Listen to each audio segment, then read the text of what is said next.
My name is Evelyn Harper, and the day I watched police officers snap cold metal cuffs around my mother's wrists, while I calmly handed the prosecutor a voice recorder filled with her whispered lies, I understood what justice feels like.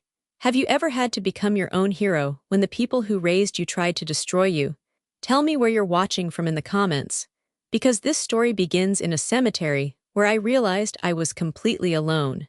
It was a gray Thursday morning in early October when I stood beside my husband Daniel's grave at Oakwood Cemetery in Hartford, Connecticut, and the wind felt like it was the only thing that showed up for me. The priest closed his book gently. "Mrs. Harper, would you like a moment alone?" I looked around. Rows of empty folding chairs, no distant footsteps, no late arrivals rushing down the gravel path. "Yes," I said softly. "I suppose I already am." He hesitated.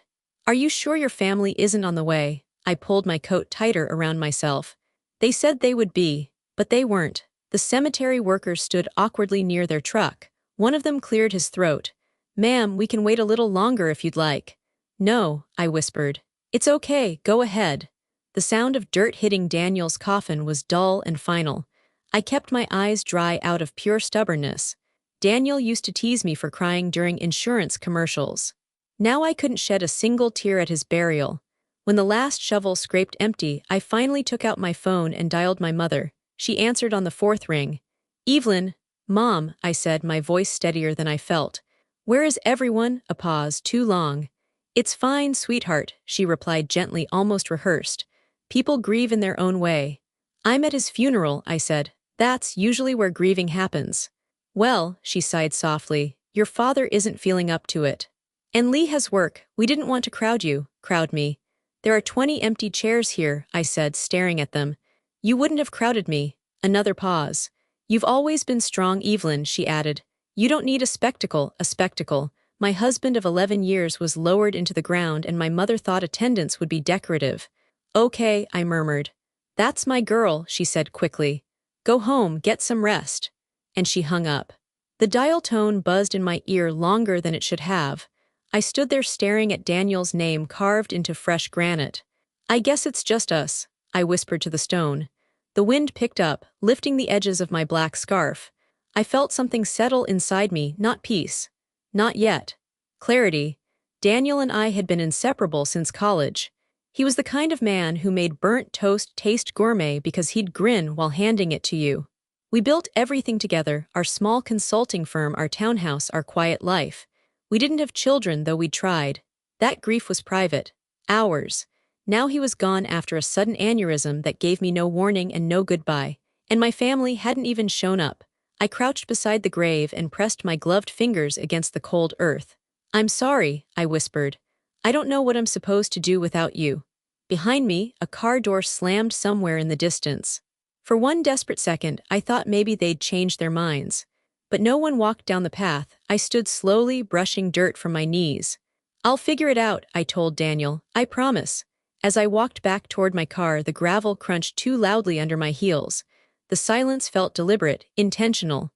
Halfway to the parking lot, my phone buzzed again. A text from my sister, Lee. "Mom said the funeral went fine. Call us later." Went fine. Like it was a dentist appointment. I typed back, "It's over." 3 dots appeared, then disappeared. No reply.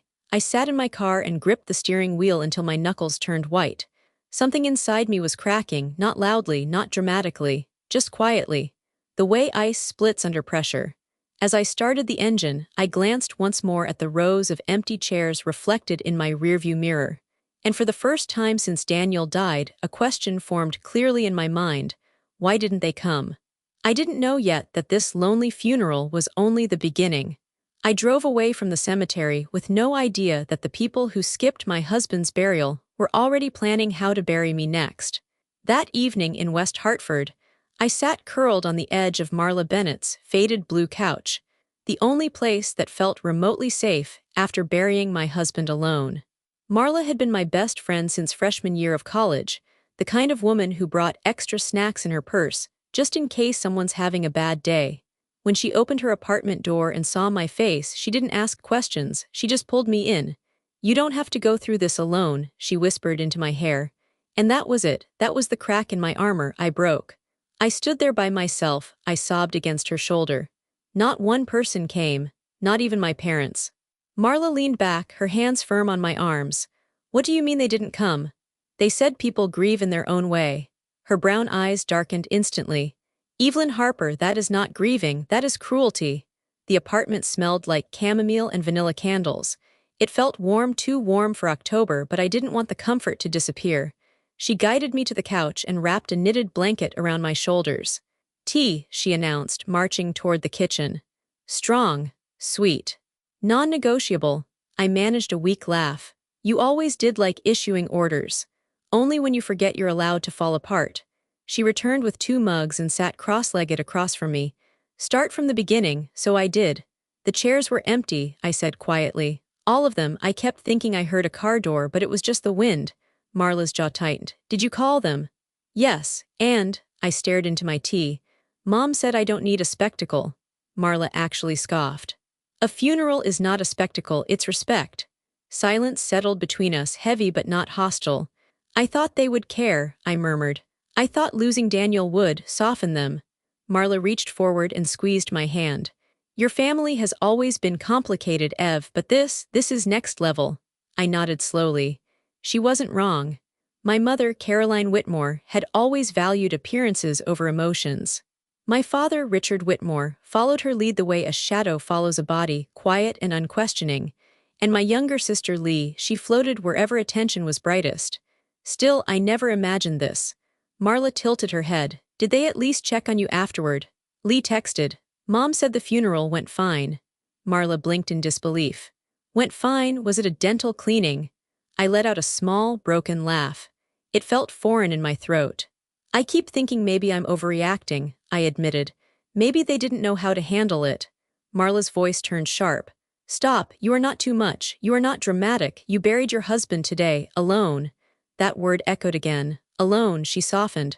What are you going to do tonight? I don't want to go back to the house, I confessed. It feels hollow. Then you're staying here, she said immediately. I don't want to impose. You're not imposing, you're surviving. I stared at her bookshelf, at the tiny ceramic owl Daniel once bought her as a joke gift. He'd said it looked judgmental. God, I missed him. Marla, I said quietly, do you think people show you who they are in moments like this? She studied me carefully. Yes, and if they do, then you believe them. Her words settled deep. For years, I had excused my parents' distance. They weren't affectionate. They weren't expressive, but they were my family. Yet today, when I needed them most, they chose absence. Marla stood and pulled me into another hug.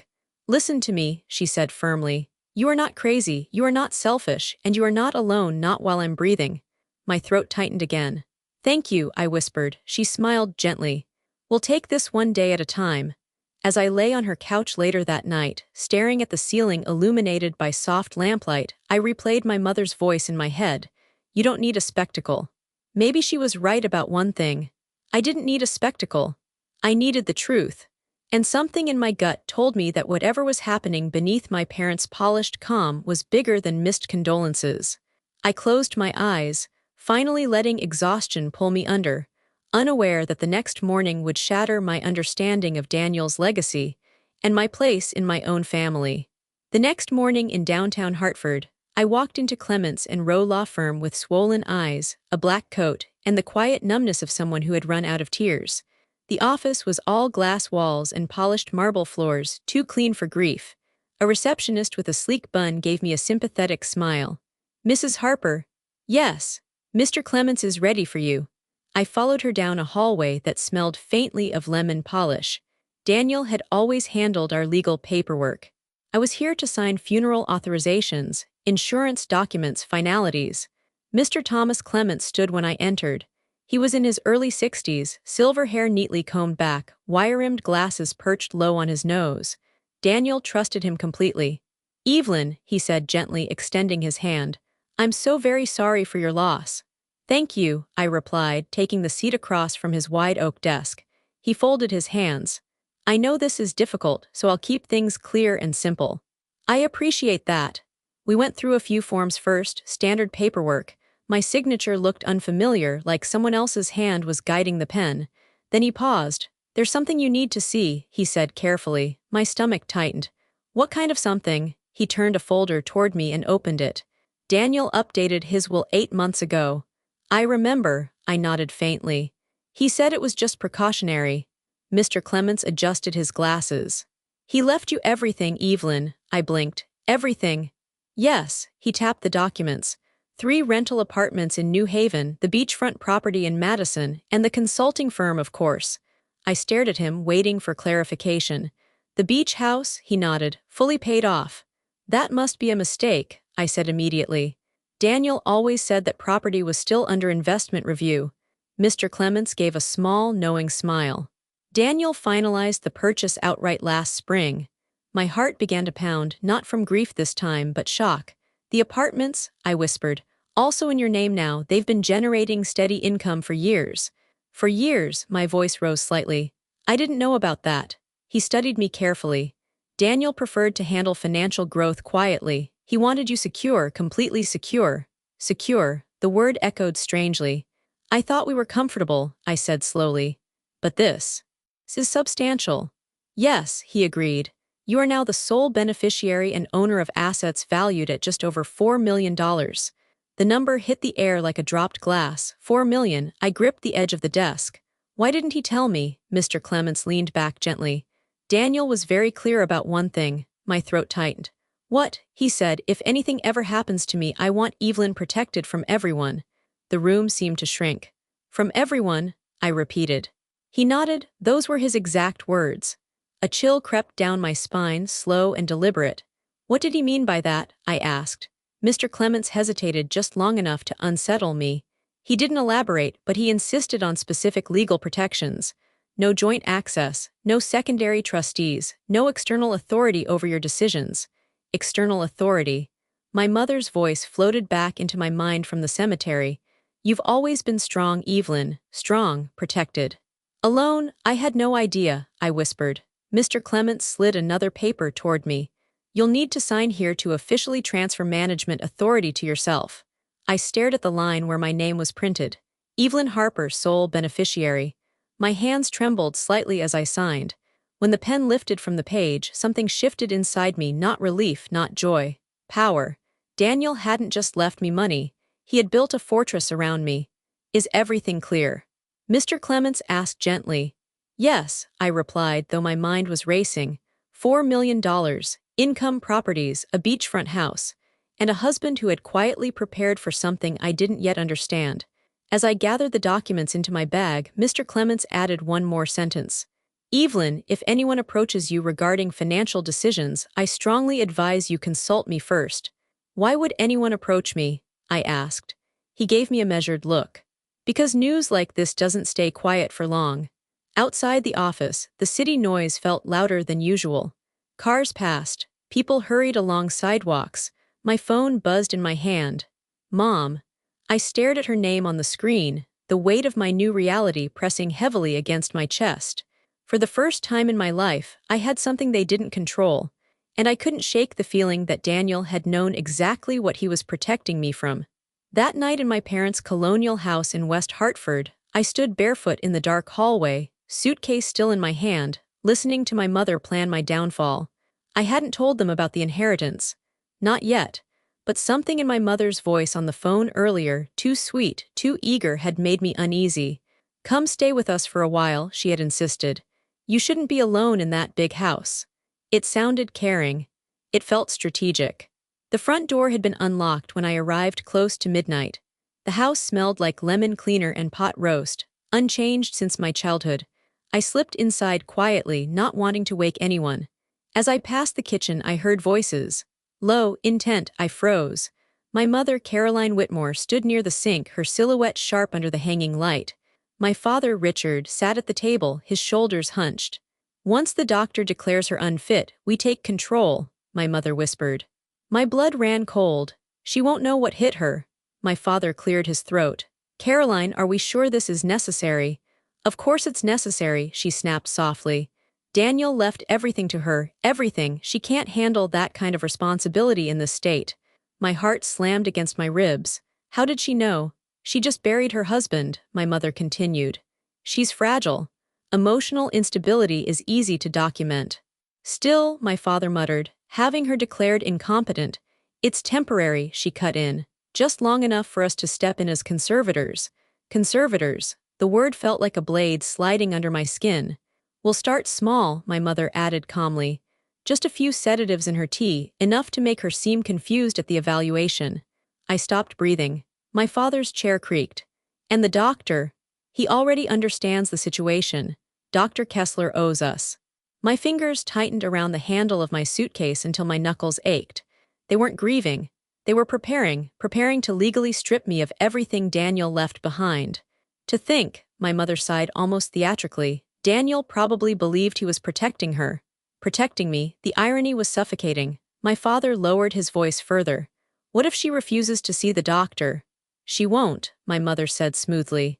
I'll insist. I'll say I'm worried about her mental state. She trusts me. The hallway suddenly felt too small, too narrow. I was 20 feet away from the people who raised me, and they sounded like strangers plotting a corporate takeover. Except the company was me. I forced myself to move silently backward, each step deliberate. My pulse roared in my ears, but I didn't dare let the floorboards betray me. Once I reached the staircase, I slipped upstairs to the guest room, closing the door without a sound. My hands trembled violently now. Sedatives. Incompetent conservatorship. Daniel's words in the lawyer's office echoed in my mind. I want Evelyn protected from everyone, he knew, or at least he suspected. I sank onto the edge of the bed, staring at the floral wallpaper from my childhood summers. The grief I felt at the cemetery had been sharp and hollow. This was different. This was cold. Calculated. My parents hadn't just skipped Daniel's funeral. They had already decided my grief was an opportunity. I wiped at my dry eyes and forced myself to breathe slowly. They thought I was fragile. They thought I was naive. They thought I trusted them. A strange calm began to settle over me, replacing the panic. If they wanted a performance of instability, maybe I would give them one. But on my terms. Lying back against the pillow, I stared at the ceiling in the dark, listening to the faint murmur of their voices downstairs. I had come here seeking comfort. Instead, I had found my enemy. And this time, I wasn't going to stand alone at my own burial. The next evening in my parents' dining room, I sat at the polished oak table I'd grown up at, smiling politely while calculating every bite I took. My mother had made beef stew, my childhood favorite. How thoughtful. Eat, sweetheart, she said warmly, placing the bowl in front of me. You barely touched lunch. I forced a small laugh. Grief diet. Lee, my younger sister, twirled her spoon dramatically. You look pale, Ev. Mom's been so worried about you. So worried. I noticed something immediately. 3 serving dishes sat in the center of the table: stew, roasted carrots, mashed potatoes. But beside my plate was a separate teacup already poured. No one else had one. I tilted my head slightly. No tea for you guys. Oh, we'll have ours later, my mother replied smoothly. This blend helps with stress. How convenient, I murmured. What was that? She asked, smile unwavering. Smells nice. My father cleared his throat, eyes fixed firmly on his plate. You should rest more, Evelyn. I slept fine, I said lightly. Lee leaned forward. Mom said you've been forgetful lately, calling her twice about the same thing. I looked at my mother. She gave a sympathetic sigh. It's understandable, trauma does that. I don't remember calling twice. That's what I mean, she said gently. There it was, the narrative: confused widow, unstable. I picked up the ladle and served myself directly from the communal stew dish instead of touching the bowl placed in front of me. My mother's smile flickered just slightly. You don't want that one? She asked. I prefer serving myself, I replied. Keeps me oriented. Oriented? Lee repeated with a small laugh. Ev, you're not in a war zone. No, I said calmly, just cautious. The air shifted. My father shifted in his chair. Caroline, maybe we should just let her eat. My mother placed her hand over mine suddenly, squeezing. Sweetheart, we are on your side. Her touch felt clinical. I know, I said softly. She slid the teacup closer to me. Drink before it cools. I glanced at it. Steam curled lazily upward. Daniel used to say my instincts were annoyingly accurate. Right now they were screaming. I will, I replied. But instead, I lifted my water glass and took a sip. Lee began talking rapidly about a coworker's breakup, too rapidly. Her tone was overly bright, as if she'd rehearsed normalcy. Mom, did you schedule that appointment? She asked casually. Yes, my mother answered without missing a beat. Dr. Kessler can see her Friday morning. My pulse thudded once. "Oh," I said, keeping my voice airy. "For what?" "Just a wellness check," my mother replied. "After everything you've been through." "How thoughtful," she leaned closer. "We worry about you making impulsive decisions, like keeping my own inheritance." "I appreciate the concern," I said. The tea sat untouched. My mother's eyes kept drifting to it. Lee noticed. "Ev, seriously, drink it. Mom makes it special." I met her gaze evenly. "I'm not thirsty." Silence. My father stood abruptly. "I'll clear the plates." My mother's smile tightened. "You've always trusted me, Evelyn." That sentence was bait. "I do," I answered carefully. She studied me, searching for cracks. Instead, I focused on the shared dishes, on the fact that everything I consumed had been visible, communal, safe. Dinner ended with forced politeness and hollow goodnights. As I stood from the table, I deliberately picked up the untouched teacup. "Wouldn't want this to go to waste," I said lightly. My mother's shoulders relaxed just a fraction. Upstairs in the guest bathroom, I locked the door quietly. Then I poured the tea straight into the sink. The liquid swirled down the drain like a secret. I rinsed the cup, refilled it with warm tap water, and carried it back downstairs. "Feeling better already," I announced softly. My mother's smile returned victorious. But as I met her eyes, something unspoken passed between us. She thought I was slipping. I knew she was planning. And for the first time, I wasn't afraid. I was watching. The following evening in my parents' living room, I sat curled in the armchair by the window, pretending to read while waiting for the performance to begin.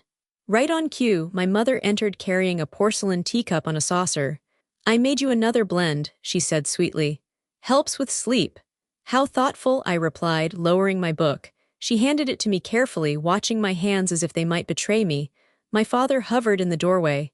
"Drink it while it's hot," he added almost mechanically. I lifted the cup to my lips, paused, smiled.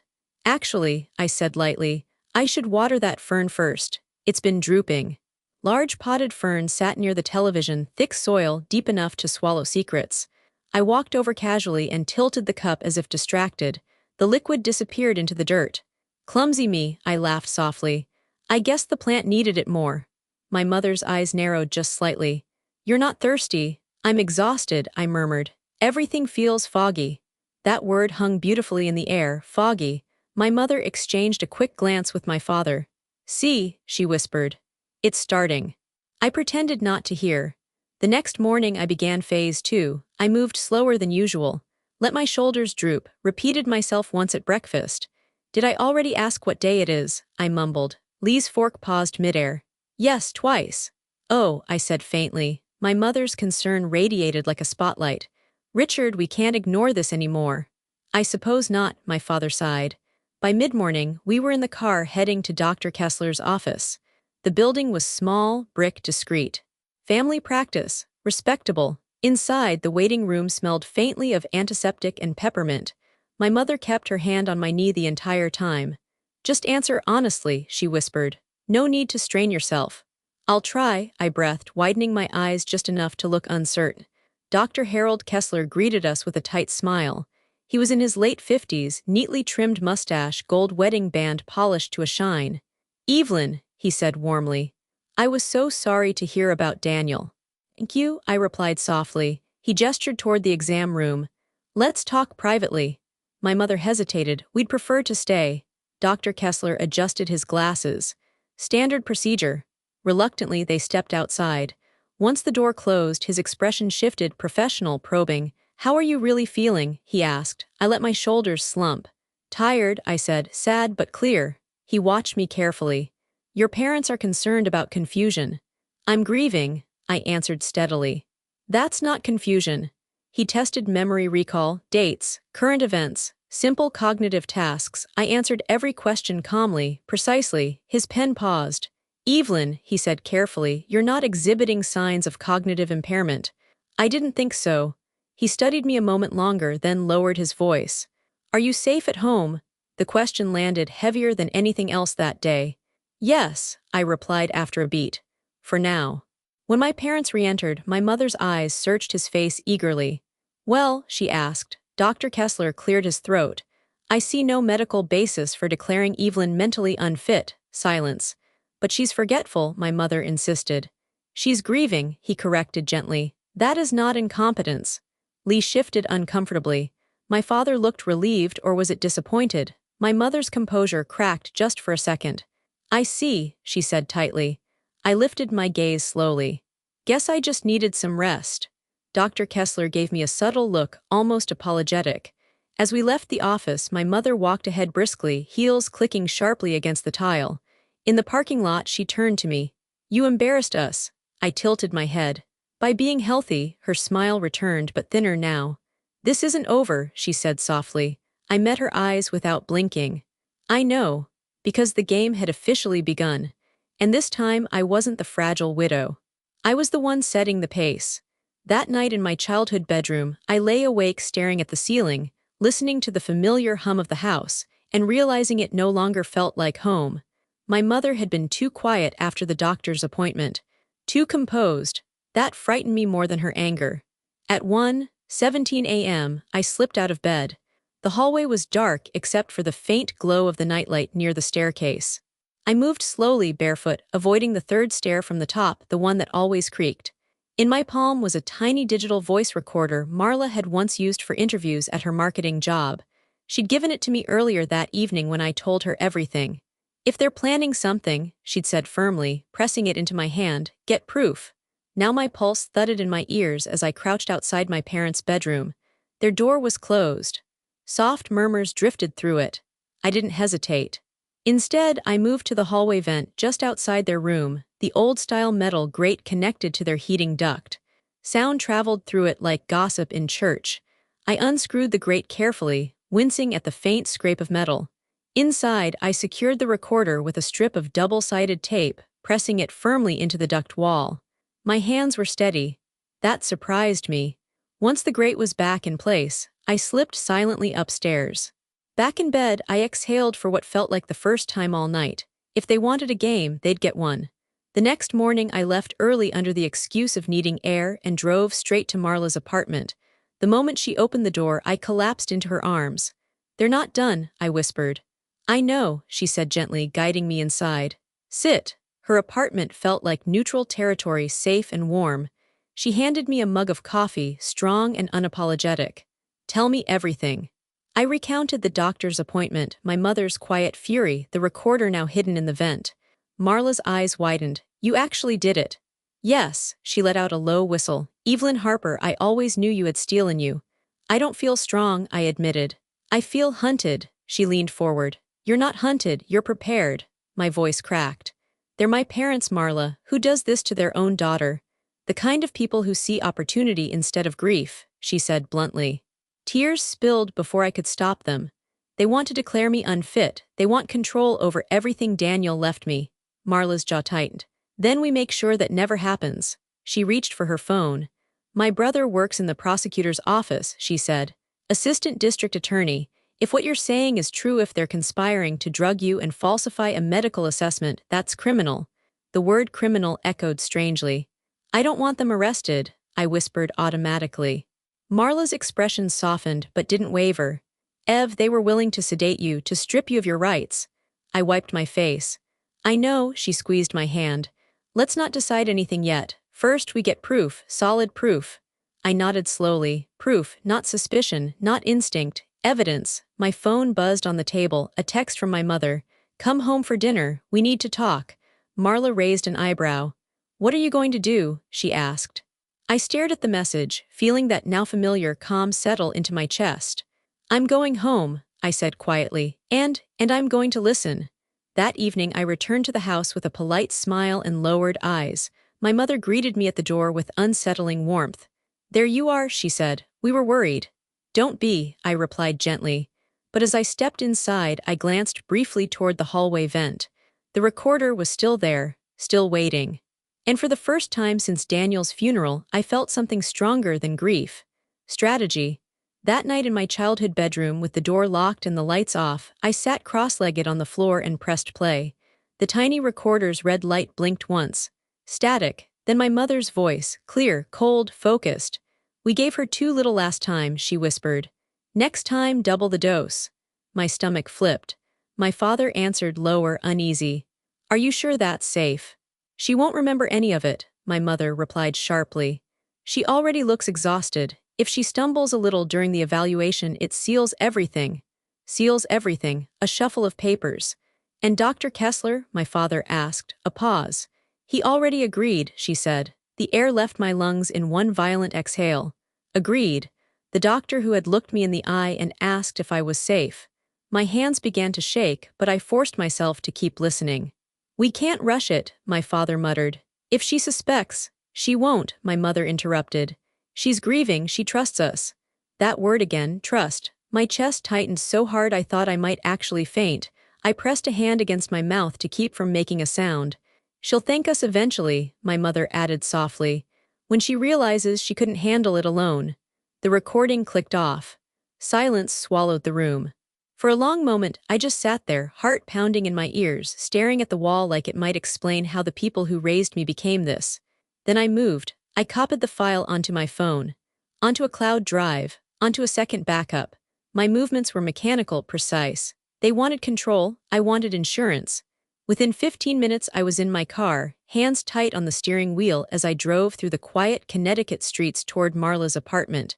She opened the door before I knocked. You heard something, she said immediately. I nodded and walked inside without speaking. Her brother, Daniel Ruiz, Assistant District Attorney Daniel Ruiz, 34, sharp-eyed and steady, was already sitting at the kitchen table. Marla must have called him. Play it, he said calmly. I set my phone down and hit play. The room filled with my mother's voice. No one spoke while it played. When it ended, Daniel leaned back slowly in his chair. That's conspiracy, he said. The word hit harder than criminal had earlier. They're planning to drug you, he continued, measured and precise, and falsify medical documentation to pursue conservatorship. That's serious. And the doctor, I asked quietly. If he knowingly participates, Daniel said, that's fraud and abuse of authority. Marla reached for my hand. We can stop them, Daniel nodded once. But we need one more thing. My stomach sank. What? Proof at the moment they act, he said. Intent is powerful, but catching them administering something or attempting to locks it down. So I let them try, I asked, my voice barely steady. I wouldn't recommend actually ingesting anything, he replied. But we need to document the attempt, on record. My pulse thundered again, but differently this time. Not panic, resolve. They're going to try again soon, I said. I can feel it. Daniel met my eyes directly. Then we prepare. Marla squeezed my hand harder. You don't have to do this alone. I thought of the cemetery, of the empty chairs, of my mother's voice whispering about dosage like she was adjusting a recipe. No, I said quietly. I don't, Daniel stood. When they move, call me immediately. We'll coordinate with officers, but it has to be in the moment. The moment, the final act of their plan. As I drove back to my parents' house later that night, the sky was pitch black and endless. They believed I was fragile. They believed I was naive. They believed I was one dose away from losing everything. I parked in the driveway and stared at the dark windows of the house. Inside, my mother was probably sleeping peacefully, confident, certain she was in control. I slipped my phone into my coat pocket, the recording backed up in 3 places. Let them try again. This time, I wouldn't just be listening. I would be ready. That night in the guest bedroom of my parents' house, I stood in front of the mirror and studied my reflection like an actress before opening night. This was the part where I stopped reacting and started performing. Daniel Ruiz's words echoed in my head. We need proof at the moment they act. If my parents wanted a display of instability, I would give them one convincing enough to make them confident. Confident people make mistakes.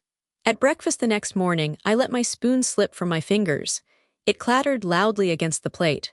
Oh, I murmured faintly. I'm sorry, I feel lightheaded. My mother's eyes sharpened instantly. Richard, she said softly, do you see what I mean? My father nodded too quickly. Yes, I do. Lee watched me with something unreadable, nervous curiosity maybe. I didn't sleep well, I added, pressing my fingers to my temple. Everything feels blurry. My mother reached across the table and squeezed my wrist. It's okay, sweetheart, we'll take care of you. Take care of me, I lowered my gaze. I don't think I can manage the finances right now, I whispered deliberately. Every time I look at the paperwork, it overwhelms me. There it was, the hook. My mother inhaled slowly, hiding satisfaction beneath concern. That's completely understandable. I don't trust myself to make decisions, I continued softly.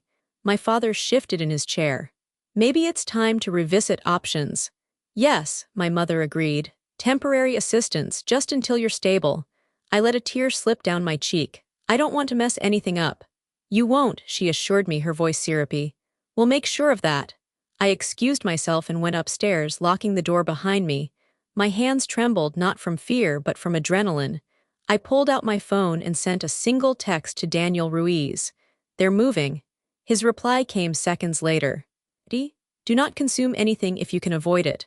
Stall until they escalate. I exhaled slowly. This was it. That evening my mother insisted on making tea again. Different cup, same smile. You need rest, she said, placing it gently in my hands. My father stood behind her, silent but watchful. Lee hovered near the doorway, all eyes on me. I lifted the cup. My heart pounded so loudly I wondered if they could hear it. Drink, my mother encouraged softly. I took a small sip. Bitter. Wrong, but I swallowed. Not enough to sedate, just enough to convince. Within minutes I let my body slacken. The room tilted because I made it tilt. I don't feel good, I whispered, letting the cup slip from my fingers. It shattered against the hardwood. My mother caught my shoulders. Richard, now, my father grabbed his phone. Call Dr. Kessler, she ordered. Through half-lidded eyes, I watched them.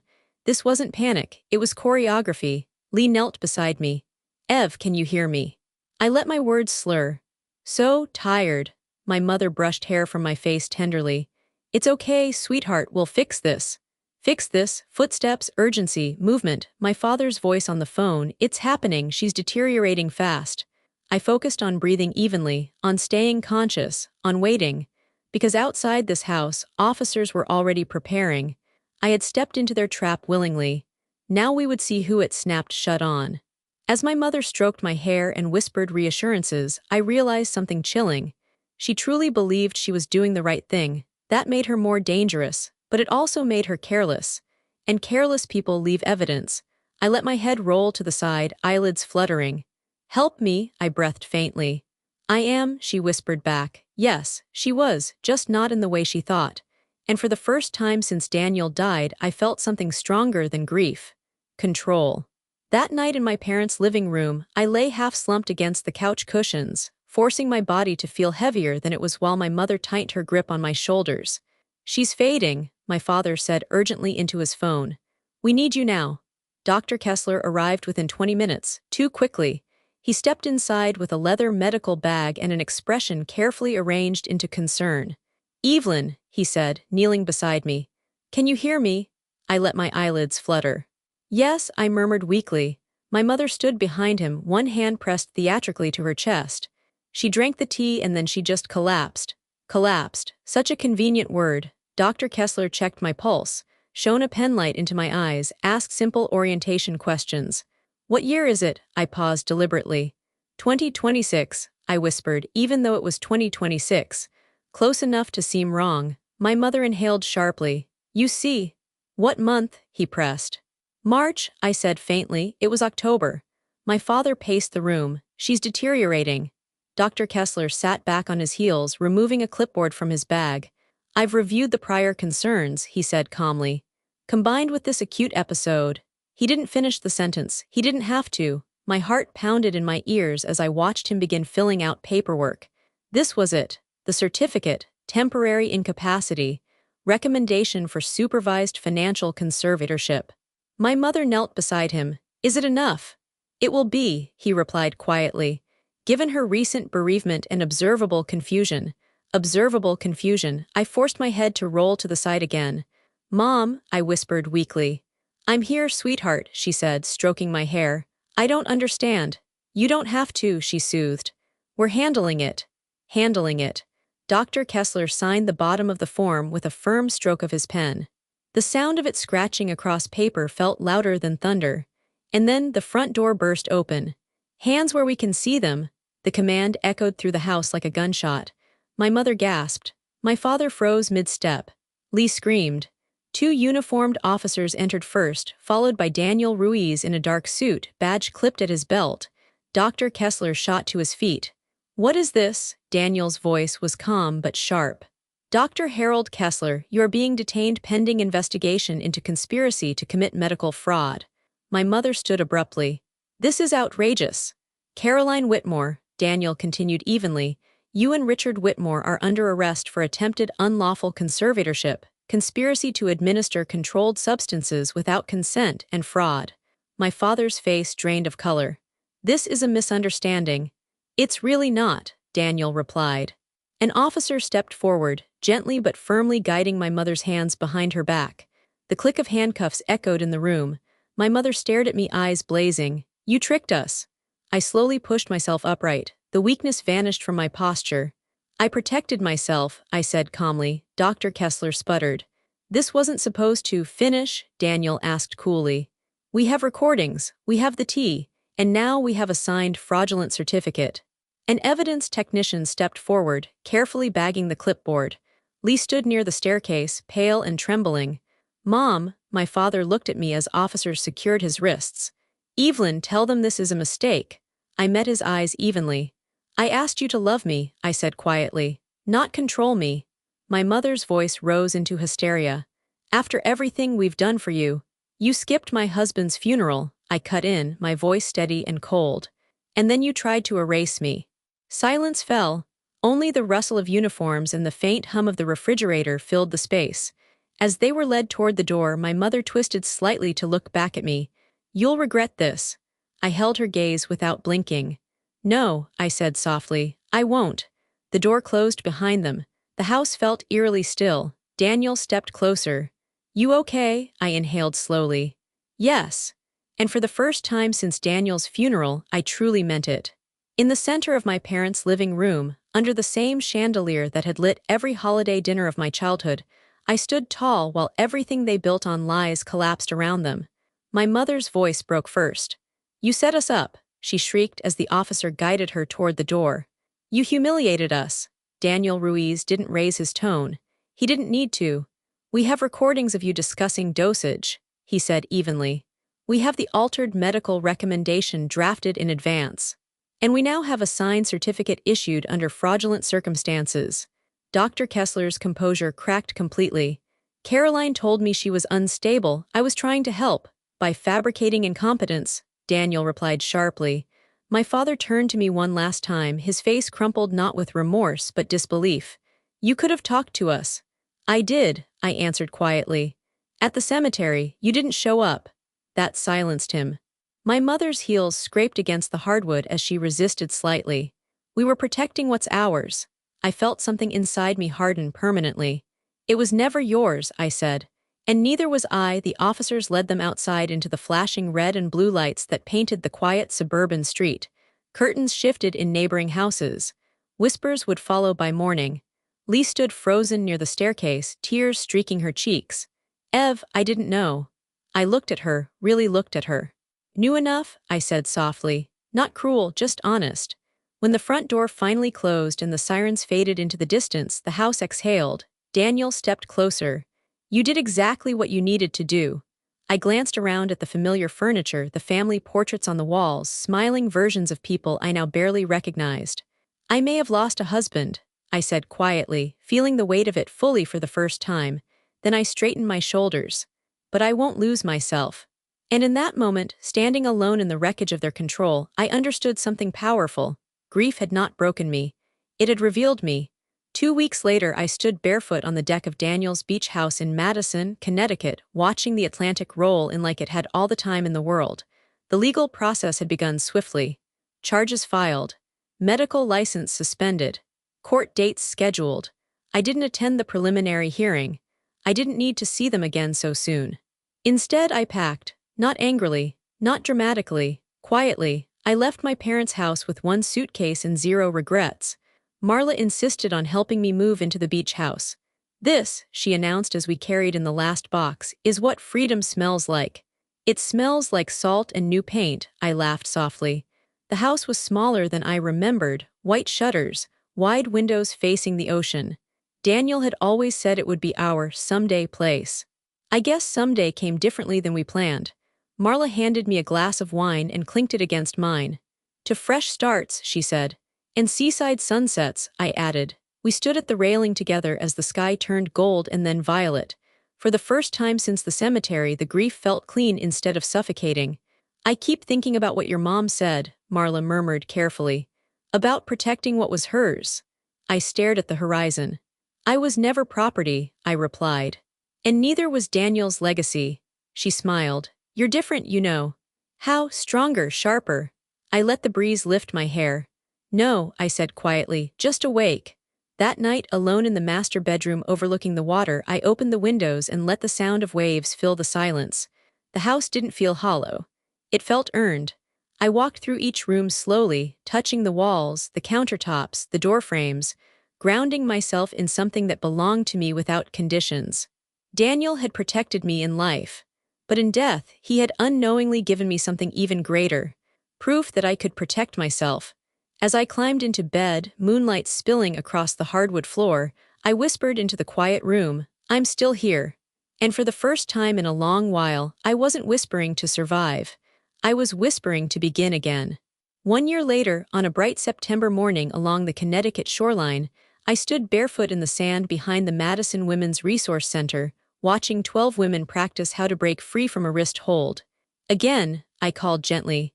Use your hips. Power doesn't come from panic, it comes from leverage. They laughed, breathless but determined. I wasn't a martial arts expert, I wasn't a lawyer. But over the past year, I had become something else. Aware. After the arrests, the case moved quickly. Recordings don't lie. Paper trails don't forget. Dr. Kessler lost his license. My parents accepted a plea deal that included probation, fines, and permanent restrictions from petitioning any conservatorship again. Lee moved out of state. We exchange brief texts now, careful, distant, polite. Some bridges burn quietly. I chose not to rebuild them. Instead, I built something else. The beach house became more than Daniel's investment. It became my anchor. Mornings started with coffee on the deck. Afternoons with managing the apartments Daniel left me. Evenings with long walks by the water where I spoke to him, not in grief anymore, but in gratitude. Marla liked to joke that I'd turned into coastal Evelyn too. But the real transformation happened when a woman named Teresa showed up at the Women's Center last winter. She had been nearly placed under financial guardianship by an ex-partner claiming she was emotionally unstable. The phrase hit me like déjà vu. I helped her document everything. I connected her with Daniel Ruiz. I sat beside her in court. When the judge dismissed the petition, Teresa squeezed my hand and whispered, "You saved me." I didn't. I just recognized the pattern. Word spread quietly. Soon I was volunteering twice a week, teaching basic self-defense techniques, but more importantly, teaching legal awareness. What is a conservatorship? I'd ask the group. How do you document coercion? What are your rights? Today's class ended with applause and flushed cheeks. As the women gathered their bags, one of them, young, maybe 23, lingered. I didn't think I was strong enough, she admitted softly. I smiled. You don't need a crowd to reclaim your power, I told her. You just need clarity. The ocean breeze carried the words away, but she nodded like she'd hold onto them. After everyone left, I walked down to the shoreline alone. The sun reflected off the water in fractured gold. 1 year ago, I stood beside a grave thinking I had lost everything. Now I understood something different. Loss doesn't erase you. It reveals you. I crouched down, letting the waves wash over my fingers. I kept my promise, I whispered to the horizon. I figured it out. Daniel's absence no longer felt like an open wound. It felt like a foundation. As I walked back toward the center, sand warm beneath my feet, I glanced once at the house in the distance. It wasn't just a beach home anymore. It was proof. Proof that dignity, once threatened, can be defended. Proof that betrayal doesn't get the final word. And proof that even a quiet widow can become her own protector. If you've ever had to stand up to someone who underestimated you, tell me, where are you watching from, and what was the moment you decided enough was enough? Because sometimes the most powerful revenge isn't destruction, it's becoming untouchable.